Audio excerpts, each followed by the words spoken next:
On the 10th anniversary of our relationship, my boyfriend secretly arranged a grand wedding for my cancer-stricken best friend.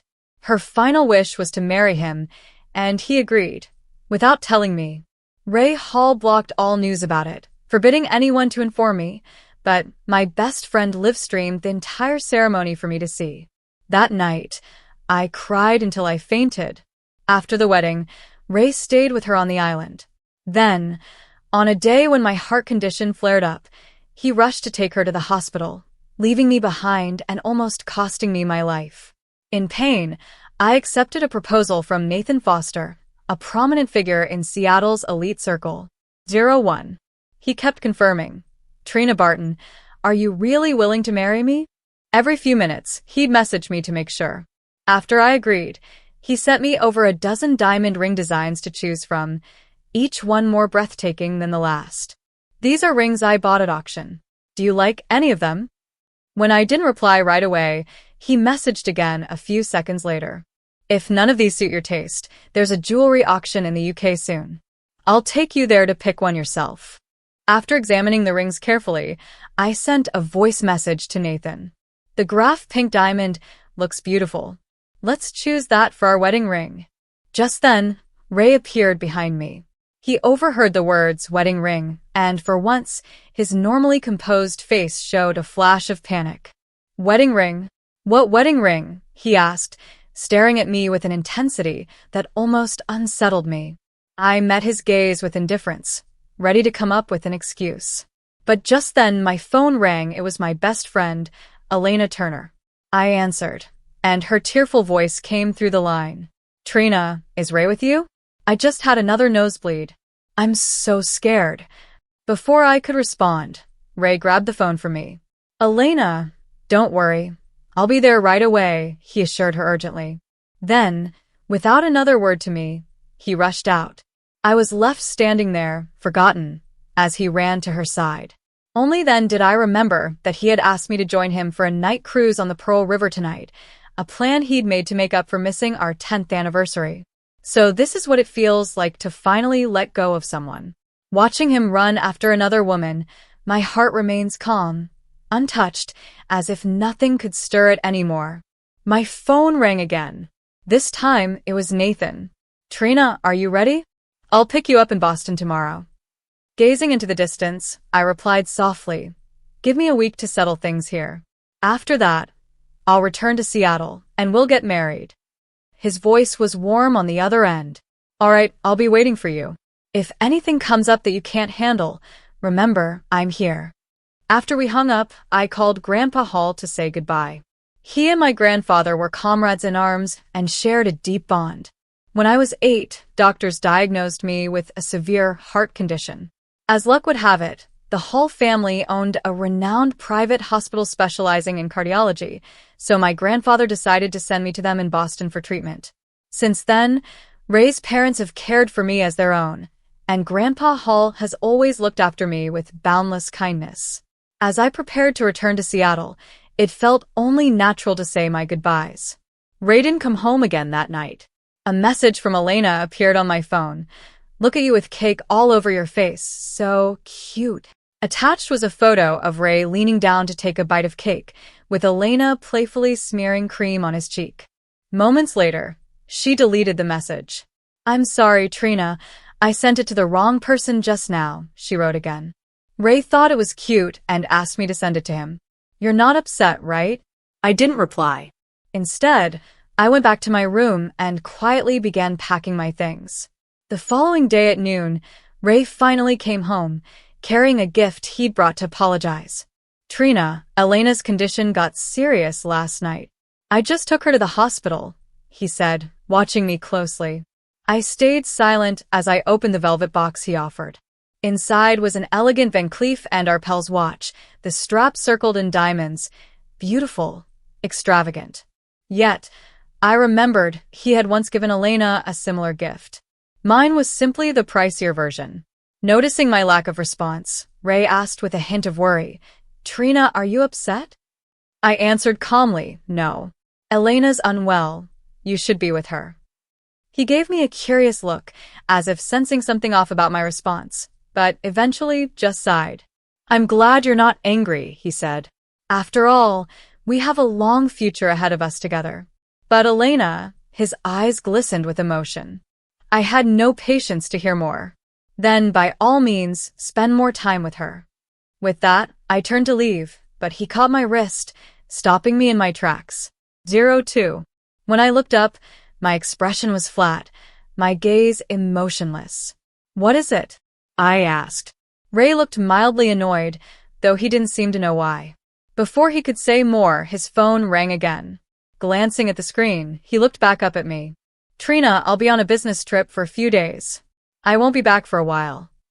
"You take care," I replied casually, thinking that his absence would make it easier for me to visit the Hall family and say my goodbyes. The next morning, I gathered the gifts I'd prepared and made my way to the Hall family home. When Mrs. Hall heard I was returning to Seattle, her eyes filled with concern. "Trina, what happened? You've settled so well here in Boston. Why leave so suddenly?" Mr. Hall, on the other hand, slammed the table in frustration. "And where is Ray? Why didn't he come with you? Did he mistreat you?" I hesitated, but I couldn't bring myself to tell them everything. "No, nothing like that. It's just that I've been away from home for so long. I'd like to go back and reconnect." Mrs. Hall looked at me with concern. "Does Ray know you're planning to go back?"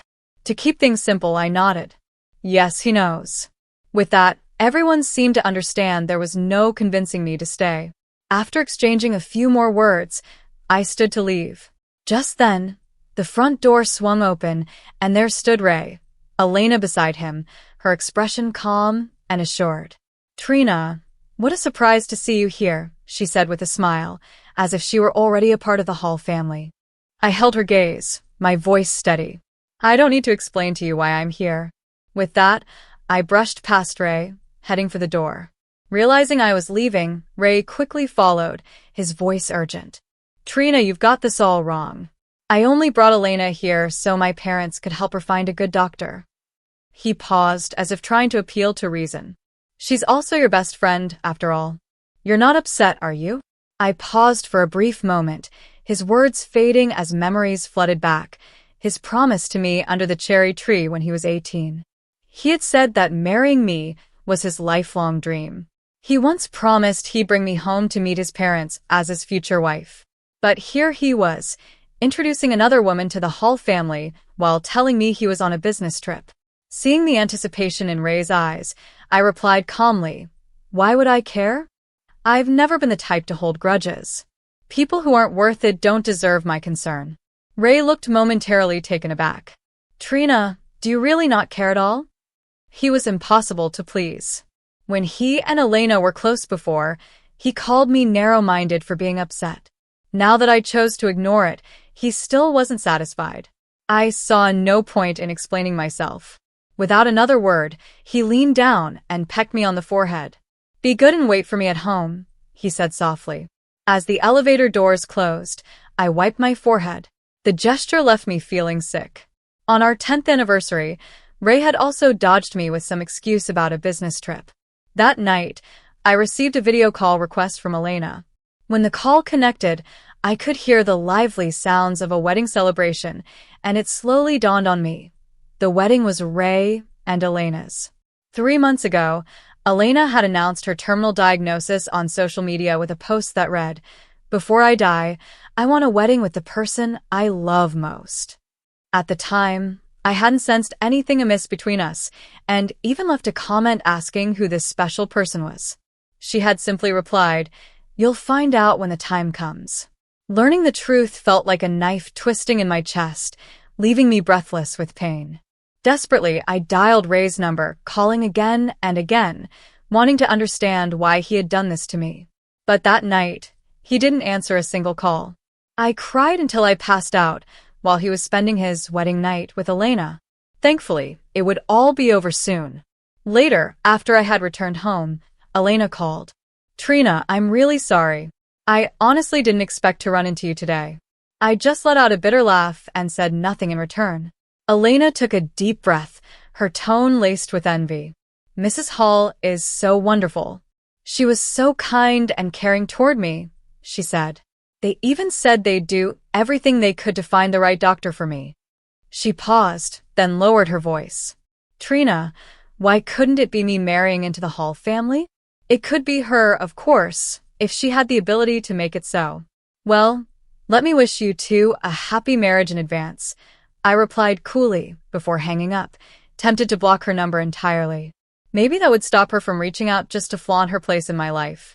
But as I was about to do so, I accidentally opened her social media feed and discovered something infuriating. She had stolen my design draft and submitted it for a competition. The same draft I'd created as a birthday gift for Rey. My hands shook with anger. He must have given it to her behind my back. Trying to steady my racing heart, I took a deep breath, grabbed my copyright certificate, and filed a plagiarism report on the competition's website against Elena's entry. After handling everything, my friend Selena, who co-owns the studio with me, called. Trina, what's going on? Why are you suddenly pulling out your investment? She asked. Selena had always been a mutual friend of Elena and me, but she and Elena had never gotten along. I decided to tell her everything, including the fact that I was planning to get married. When Selena heard, she was livid. This Elena is unbelievable, using her illness as an excuse to steal someone else's man. She's probably faking it, she added. I'm so angry. I'm calling her later to give her a piece of my mind. I couldn't help but feel touched by her outrage, but I sighed. Forget it. It's not worth it. The wedding is happening soon, and I just want to move on. At that moment, I heard footsteps approaching from behind me. Rey's voice suddenly rang out. Wedding? What wedding? Chapter 3. I ended the call and turned to face Rey, noticing a hint of nervousness in his expression. A sudden thought crossed my mind. I just heard some gossip, I began, keeping my tone casual. A man married another woman without telling his girlfriend. My friend was saying that he's pathetic. His girlfriend thought she was the one he loved most. To my surprise, Rey reacted immediately, almost excitedly. What's that about? How can they judge him like that? What if the wedding is just a way to fulfill the last wish of a terminally ill person? His impassioned defense only made me feel more ridiculous. 10 years of a relationship, all thrown away like this. Perhaps sensing the shift in my mood, Rey stepped forward and wrapped me in a tight hug. Trina, what's going on with you lately? He held me even closer, his voice soft but urgent. We've been together for so long. Don't you know how much I love you? We'll sort things out with Elena, and then we can get married, okay? As he spoke, his hand slowly moved toward the hem of my shirt. But I turned my head and firmly pressed his hand down, stopping him. Sorry, I just don't have any emotions left. Rey stared at me for a long time, his eyes searching for something, but he found no answers. After a moment of silence, he finally let go of me, his disinterest evident. I'm going to sleep in the study. Not long after I fell asleep, I heard Rey rushing out again. I turned over and went back to sleep, not caring to check what he was up to. The next morning, as soon as I opened the door, I was surprised to see Rey sitting in the living room. I raised an eyebrow slightly. So early. Rey didn't even acknowledge my greeting. Instead, he fired a question at me. Why did you report Elena for plagiarism? Do you know how much of a blow that is to her? My smile faltered. Then, can you tell me, did Elena really create the design draft herself? Isn't it plagiarism? Rey was taken aback, clearly shocked by my words. Trina, how could you become like this? Where's the kind-hearted person I used to know? He paused, clearly frustrated. You've got everything. Awards for your work, success, and now you're taking this away from her? His voice softened, and his eyes grew more intense. Elena is in the hospital, Trina. She's dying. All she wanted was to experience the feeling of winning an award before she goes. Is that too much to ask? I was so angry that my fingers went numb. Without thinking, I snapped back at him. Of course not. Rey, you know how much I've sacrificed to fulfill my dream. For years, I've endured frostbite on my hands every winter, itching and painful, just to practice my painting. How can you, so easily, give my work to Elena like that? If she wants to feel the pride of winning an award, she needs to earn it, not steal from me. What's so hard to understand about that? I could live without a man, but if she dares to touch my designs, I'll make sure she regrets it. Ray didn't seem to notice how badly I was affected. Instead, he said, "You've changed," before walking out. I was so furious that it triggered a heart attack, and I collapsed to the ground, gasping in pain. Ray saved me, but he didn't even look back. When I woke up, I was lying in a hospital bed. Nathan was there, holding me gently, his face filled with concern. "Trina, let's go back to Seattle." This time, I closed my eyes slowly and whispered, "Okay." It was then I realized people really can burn all their hopes in an instant. Ray didn't realize I had left without saying goodbye until the third day. He called me frantically, but I was so irritated that I blocked him without hesitation. If he cared so much about Elena, why did he keep me waiting in limbo? I curled up on the Italian handmade sofa, my eyes tracing the intricate details of the high-end wedding dress Nathan had sent. The fabric was so beautiful, it almost dazzled me. Nathan gently placed his arm around my shoulders, his voice soft as he asked, "Which style do you like?" I studied the dresses carefully before finally deciding on a strapless fishtail tulle gown. "Let's go with this one," I said. "I think it's perfect." Nathan smiled warmly, rubbing my head affectionately. "Okay, then, we'll go with this one." Once the wedding dress was chosen, he went to meet with the wedding planner to discuss all the specifics for the big day. Meanwhile, Selena updated me on Ray's frantic search for me. He had been asking everyone about my whereabouts, and it was only when he spoke to his parents that he learned I had gone back to Seattle. "Trina, what do you think he'll do when he finds out about your marriage?" Selena asked. I didn't have time to respond, as the doorbell suddenly rang. I assumed it was just another wedding planner Nathan had hired. I walked over to open the door, only to be met by Ray's intense, bloodshot eyes. The moment he saw me, disbelief washed over his face. "Trina, you're really here?" Ray's voice cracked with emotion. "Why did you leave without a word? Were you trying to hurt me on purpose?" He reached for me, his desperation clear. "Come back with me. We'll get married right away." Before I could respond, Nathan quickly stepped forward, standing between us. "Ray, please stay away from my wife." Ray took a step back, clearly shaken, his voice trembling as he questioned, "What did you just say?" Chapter 4. Nathan stood tall and unyielding, blocking Ray's fiery gaze, but Ray refused to believe it. "Trina, stop this," he pleaded. "How can you just throw away our 10 years together like this? Were all the promises we made to each other lies?" I was done with the back and forth, so I immediately pulled out my marriage certificate with Nathan and showed it to him. "Ray, I'm not lying to you. I really did get married." Ray stood frozen for a moment, his shoulders slumping in pain. Why, he whispered. As he tried to approach me, Nathan stepped in front of him, blocking his path. With a cold, firm expression, he scolded. "How dare you ask why, Ray? What have you done these past few days? Don't you know the answer yourself?" As Nathan spoke, he pulled out a stack of photos and tossed them onto the floor in front of Ray. "You keep saying you love Trina, but you went ahead and held a wedding with another woman without telling her. Is this what you call love?" The photos showed Elena smiling brightly, with Ray standing beside her like a knight, protective and adoring. The warmth and harmony in those images stabbed at my heart. Ray was visibly panicked, his voice shaking. "Trina, it's not what you think. My marriage to Elena, it's all fake, like a game. I was just fulfilling her last wish before she passed." A single tear slipped down my cheek. Nathan quickly wiped it away, his touch gentle. I stepped closer to Ray, my expression cold. "Holding a wedding with her is fake, but what about everything else? All the attention you gave her, was that fake too?" Ray closed his eyes, exhaustion written across his face. "Elena is also your friend. I thought you wouldn't mind. It was just a performance." His words hit me like a slap, and I couldn't help but feel the weight of the sarcasm that dripped from them. "Ray, do you even believe that yourself?" I asked, incredulous. "You rushed out of here without a second thought, without caring that I might be so hurt I'd end up in the hospital, almost dying from a heart attack at home. Rey's eyes widened, his body stiffening as he trembled. Trina, what did you just say? I was exhausted, drained of any desire to continue this conversation. Rey, I said quietly, my voice firm. We are done.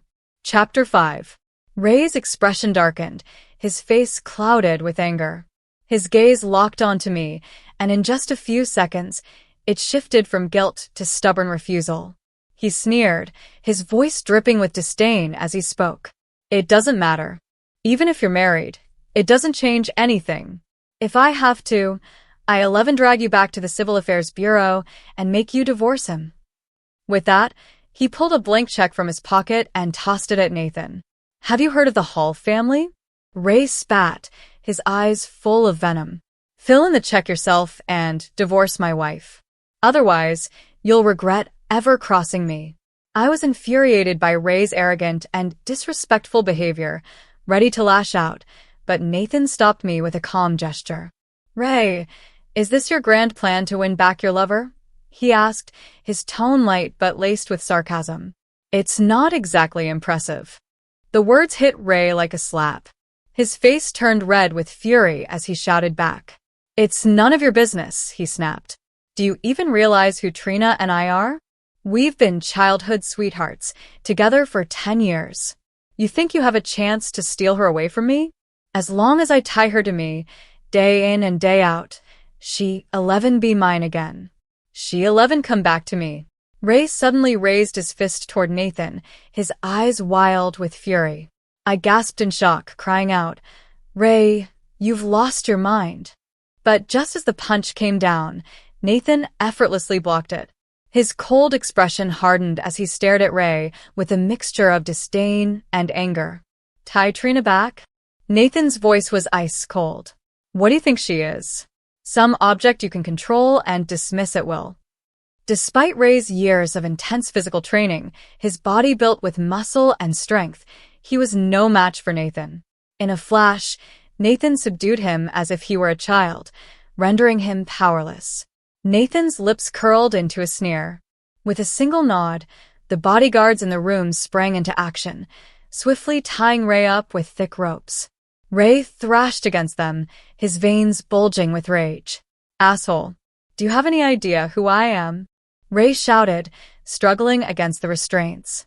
How dare you do this to me? Nathan adjusted his cuffs with a calm precision and then spoke slowly, his words deliberate. Are you from the Hall family in Boston? He paused, his gaze hardening. Why don't you go back and ask the old man of the Hall family if he's ever heard of the Foster family in New York? With those chilling words, Nathan raised his hand, and Rey was swiftly carried away by a group of bodyguards, his shocked eyes wide with disbelief.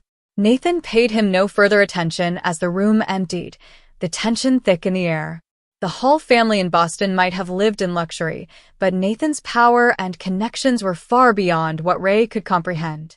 The Foster family in New York had vast industries spanning the country, and their family wealth far surpassed the Hall family's. After everything settled, Nathan turned to me, his expression serious, yet slightly anxious. Trina, don't get me wrong, I'm not usually like this, he said, his voice softening. Looking into his eyes, I smiled gently. I think your way of handling it was just fine. If it had been up to Rey, he would never have given up so easily. But I was done with the constant entanglement. I just needed it to end. That evening, Nathan organized a dinner party, inviting the elders from both our families to finalize the wedding details. This was also the first time I was meeting Nathan's mother. As I sat there waiting, I felt nervous and my palms started to sweat. Nathan squeezed my hand under the table, his voice a quiet reassurance. Trina, don't worry. My parents already like you a lot. When both families arrived, the atmosphere was surprisingly warm.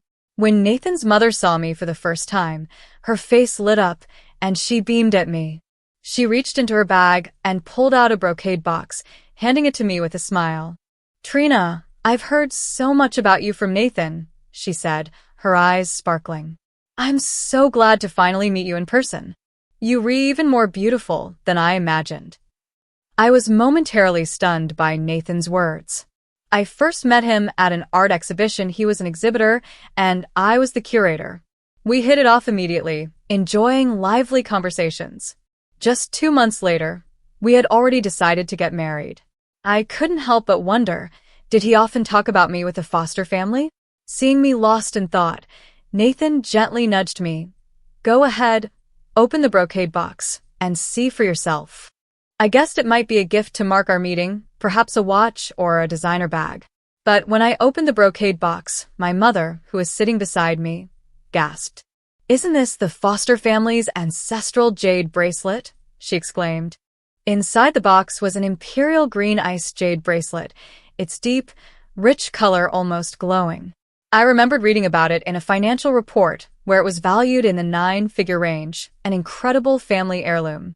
Flustered, I quickly tried to hand the box back. This is too expensive, but Foster's mother just smiled warmly, gently taking the bracelet from me and slipping it onto my wrist. This is for my future daughter-in-law, she said, her tone kind yet firm. No matter the cost, it's not too much. She gently covered the back of my hand with hers and added softly, You deserve it. Chapter 6. That day, as I followed my parents home, I was surprised to find my Uncle Steve and Aunt Lena waiting for us. My mother let out a sigh and spoke softly. When your grandfather insisted on sending you to Boston, the Hall family promised to take good care of you. We all thought you and Ray would be together forever. We don't know what happened between you two, but the Hall family has been good to you for so many years, and it's not easy to just turn your back on them. Her words made sense, so I reassured her. Don't worry, Mom, I'll handle it. I took 2 cups of tea and went into the study to speak with my Uncle Steve and Aunt Lena. When Aunt Lena saw me, her eyes were red. Trina, I heard you went back to Seattle to get married. I sighed deeply, trying to steady my emotions. Uncle Steve, Aunt Lena, I won't hide it from you. It's over between Ray and me. Uncle Steve's expression darkened as he furrowed his brows. Did that brat do something to hurt you? I beat him to death. His anger was clear, but I remained silent, unsure how to respond. Aunt Lena, however, picked up on something. Is it because of Elena? I didn't say anything, but my silence spoke volumes. My mother looked down, feeling ashamed. Trina, we love you like our own daughter. I don't even know how to face you after what that Ray did. She has always been a source of love and support for me, especially in the years I've spent away from home. I refuse to let Ray's actions create distance between us. Aunt Lena, no matter what, you are the person I respect the most. I knew deep down that they had come to my house in hopes of convincing me to change my mind, but after hearing the full story, I remained firm in my decision. I didn't say anything to make them stay longer. Once they left, Selena bombarded me with several messages. Trina, look at the screenshots I sent you. That Elena is really crazy. After she found out about your marriage, she went on a rant in her circle of friends, saying all kinds of slanderous things about you. It's infuriating. I opened the screenshots and felt my blood boil. The strong, bitter words were unmistakable. Some people act like innocent little white flowers, but before they break up with their boyfriends, they can't wait to get married to someone else. How cheap. The post even included an old photo of me, and the venom behind the words hit me harder than I expected. Moreover, she had replied in the comment section, You don't know, her husband is old and ugly, she just likes his money. Selena fumed as she messaged me. This Elena is so low. I got so angry that I had a fight with her and blocked her right away. I was trying to stay focused on the excitement of my upcoming wedding, so I didn't want to let someone like Elena ruin my mood. I quickly reassured Selena, Don't let it bother you. I'll be married in 3 days, and I can't wait for you to be my bridesmaid in New York. During this time, Nathan took me shopping and sightseeing, claiming it was a way to bond and build our connection. Though I tried to distance myself from certain people and past situations, the gossip about Elena still found its way to me through various friends. After Ray's father and mother returned to Boston, the first thing they did was head to the hospital to retrieve Elena's medical records. At first, it seemed irrelevant, but once they reviewed the documents, I was taken aback by what they discovered. Hall's father noticed that Elena's test results were off, showing signs of manipulation. Intrigued, they followed the clues and began their own investigation. In the end, they discovered that Elena didn't have any terminal illness at all. She was perfectly healthy. She had been fainting and complaining of discomfort, but it turned out she was simply pretending to be sick to gain Rey's sympathy and attention. When Hall's mother found out, she ordered the security guards to throw Elena out of the hospital along with her belongings. Elena, terrified, cried out loudly and clung desperately to the hospital doorframe, refusing to leave. "Aunt Lena, please don't throw me out. Don't kick me out. If Rey finds out about this, he'll definitely argue with you." Hall's mother was furious. She slapped Elena hard and snapped, "How dare you mention Rey? Get out now. You're wasting medical resources by being here." After being kicked out, Elena sat in the hospital courtyard, crying as she called Rey. 5 minutes later, Rey arrived at the hospital. At first, Elena thought he was coming to support her, eager to complain. But to her surprise, Rey's face was dark with anger. Without a word, he grabbed her by the hair and yanked her head back. "What did you just say?" he demanded. "You're not sick at all. You've just been pretending to be ill to deceive me." Elena was so terrified that she didn't dare to cry out loud.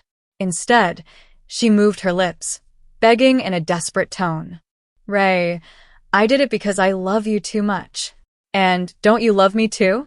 You always say that Trina is too perfect, that you feel pressured when you're with her. It's different with me. You can relax and be happy when you're with me."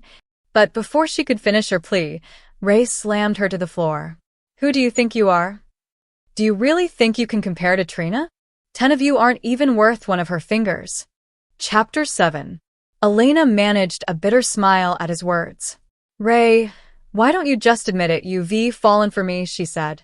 "If you didn't care, then why would you go out of your way to protect me, help me, and even stand up to people for my sake?"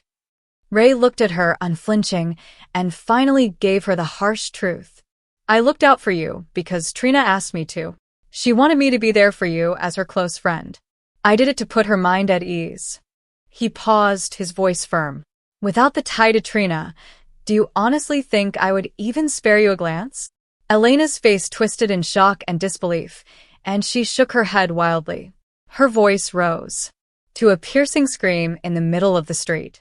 Once she calmed down, her tone turned coldly triumphant. "So, what if you say you love her now? It's pointless. On the day you married her, I was broadcasting the entire wedding to Trina. You have no idea how many times she called, or how she felt hearing what went down that night." Her words hung in the air, taunting him with the chaos she'd sown. After losing me, Rey spiraled into madness.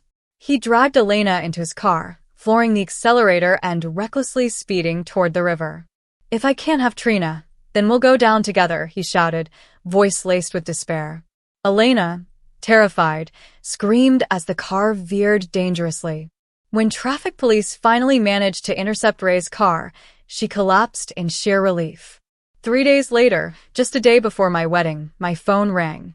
Rey's voice on the other end was raw, almost unrecognizable. Hearing him say my name again, Trina, felt surreal, like hearing an echo from a past life. "Can I come to your wedding?" Rey asked over the phone, his voice tense. "If I can't be the one marrying you, I want to see it with my own eyes." Before I could respond, Nathan, who had somehow appeared behind me, took the phone from my hand and answered in my place. "Of course, Rey. You're more than welcome," he said smoothly.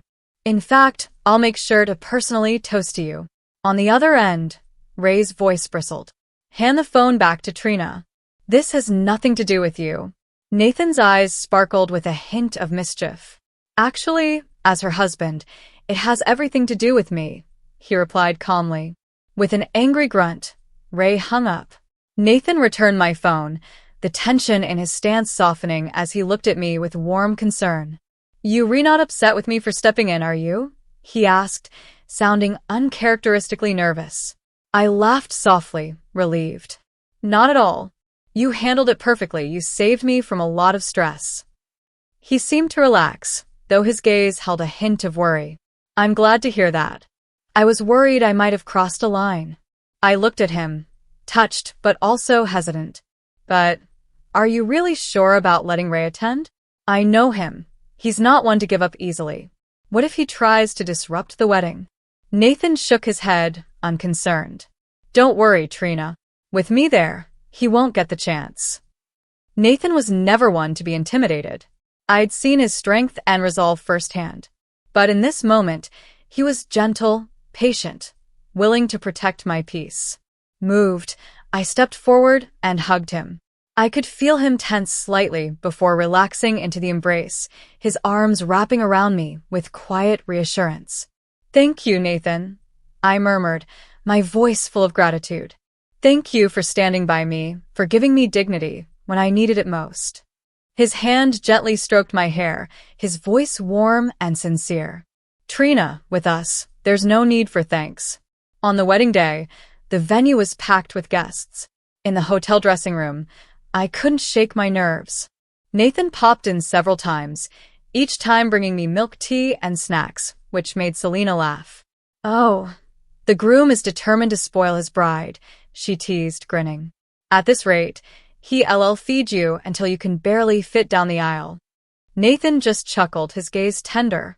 Today's a big day, I'll need your strength, he said, encouraging me to eat. The venue was adorned with vibrant flame orchids, each petal adding to the warmth of the celebration. When it was time, I emerged wearing an exquisite veil, and the sound of beautiful music filled the air. My parents, teary-eyed, walked me down the aisle. It was only a minute-long walk from the entrance to the center of the venue, but the journey, from a past of heartache to finally finding the right person, felt like a lifetime. As I reached the altar, Nathan's gaze was full of love and unwavering devotion. He knelt down, holding out a dazzling ring. Trina, will you marry me? Moved beyond words, I covered my mouth and nodded. We exchanged rings and sealed the moment with a kiss. Our hearts joined in one. Nathan had arranged for our wedding video to play in a continuous loop on a prominent billboard in downtown Seattle. I want the world to see your happiness and share in it, he had said, his only wish to celebrate our love openly. As the festivities continued, I realized Rey, who had said he'd attend, was nowhere to be found. Chapter 8. As the last guest departed, I finally saw Rey in the corner, restrained by 2 bodyguards.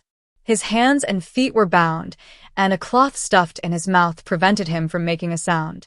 Nathan approached and calmly removed the gag. Rey's eyes blazed with anger. Is this your way of treating guests? Unfazed, Nathan replied evenly, Forgive me, Mr. Hall, if our hospitality didn't meet your expectations. Rey turned to me, his face softened with a trace of desperation. Trina, I met his gaze calmly and responded, Thank you for coming, Mr. Hall. Please be sure to send us an invitation to your own wedding. We'll attend as a couple. At the word couple, Nathan's expression warmed slightly, a faint smile touching his lips. Rey clenched his jaw, glaring at Nathan. You planned this all along, he accused, his voice laced with bitterness. You wanted me here to watch her marry you, to shatter any hope I had left. You were nothing but a calculating bastard. Nathan didn't even try to deny it. He only smirked and replied with a hint of shamelessness. Thank you for the compliment. Rey, unaccustomed to someone like Nathan, was too furious to respond. In the end, he slumped to the ground in despair.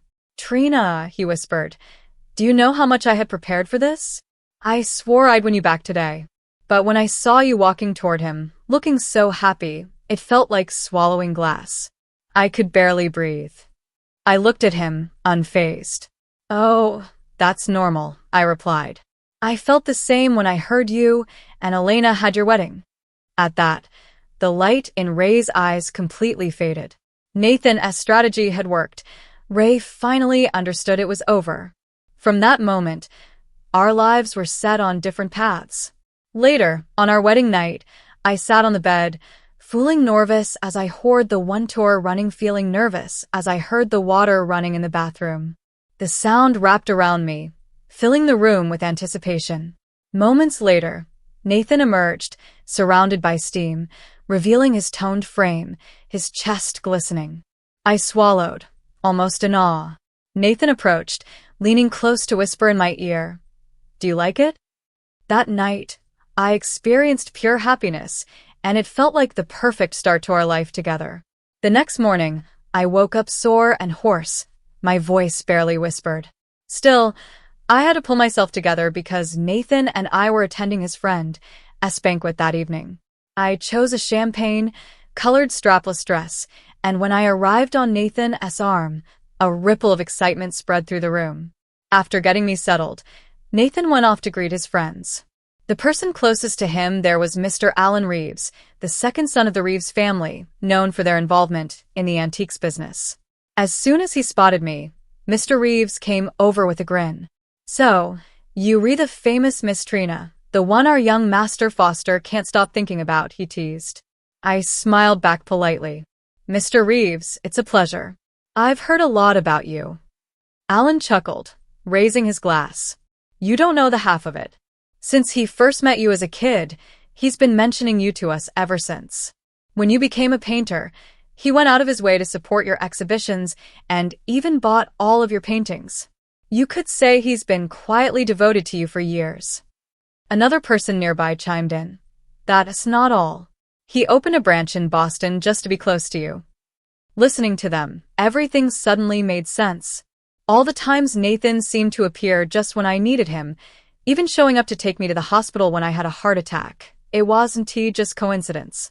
Our story had just started recently. It had begun years ago, back in childhood, in ways I was only just discovering. Chapter 9. When Nathan returned, he noticed my deep concentration and asked, "What's on your mind? You look lost in thought." I turned to him with a smile. "I was just wondering, how did we meet as kids? I don't remember it at all." Nathan wrapped his arm around my waist, leaning in with a playful smile. "Well," he began, "many years ago, there was a little crybaby who would always sit under the cherry tree and cry her heart out." I laughed, vaguely recalling the memory, as he continued. "I was upstairs practicing piano, and your crying was so loud it kept distracting me. Eventually, I came downstairs, that's when I met you." The memory rushed back to me. "Wait, you were the big brother who would come and comfort me?" I remembered it so clearly now, how I used to cry under that cherry tree because my health issues left me feeling isolated from my friends. Then this kind, older boy showed up, listened to my troubles, and even stayed to chat. I'd bring him little treats and flowers, and somehow, those small moments became special to me. "Oh my God, Nathan, to think you're that same boy," I said, taking in his handsome features. "You've really grown up." Nathan laughed softly at my surprise and reached out to gently ruffle my hair, his touch warm and familiar. Nathan's gaze softened as he spoke. "I could see you were struggling when you first arrived in Boston, but then, bit by bit, you seemed to settle in.